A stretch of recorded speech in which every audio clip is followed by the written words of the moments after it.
c'est la reprise du cours des matières premières au niveau international qui motive les réclamations des gouverneurs de ces fonds, même si l'utilisation de cet argent pose problème dans certaines entités administratives, comme celle de Kinshasa. Les gouverneurs de province viennent de monter au créneau, ces derniers jours, pour réclamer, tous à l'unisson, la rétrocession de 40% du gouvernement central en cette période de reprise du cours des matières premières au niveau international. La rétrocession aux provinces, actuellement réduite à moins de 10%, voire carrément coupée par l'exécutif national pendant toute la période de baisse de ce même cours des matières premières entre 2014 à 2016.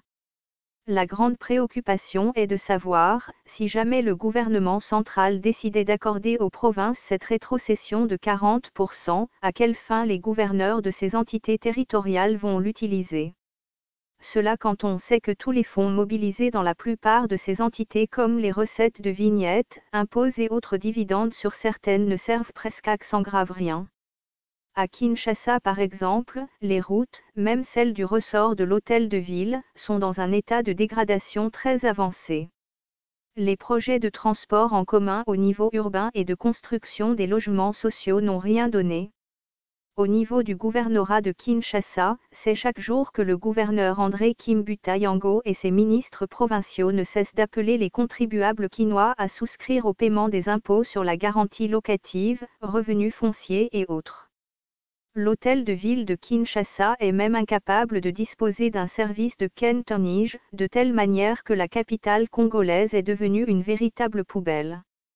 La situation de précarité, sur tous les plans, à Kinshasa n'est pas différente des autres provinces, où les populations vivent dans une pauvreté extrême. Les gouvernements provinciaux sont incapables d'apporter des solutions, même dans les provinces riches comme celle de l'ex-Katanga, de l'espace Kasaï, de l'ex-province orientale ou encore du Grand Kivu, devenu un véritable mouroir pour ces populations exposées aux guerres, répression des groupes armés, etc.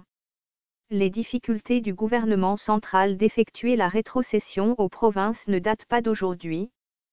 Tous les gouvernements passés au niveau national n'ont pas réussi à s'acquitter de cette exigence, bien que consacrée par la Constitution. Cette nouvelle forme d'administration des territoires ne se réalise toujours pas.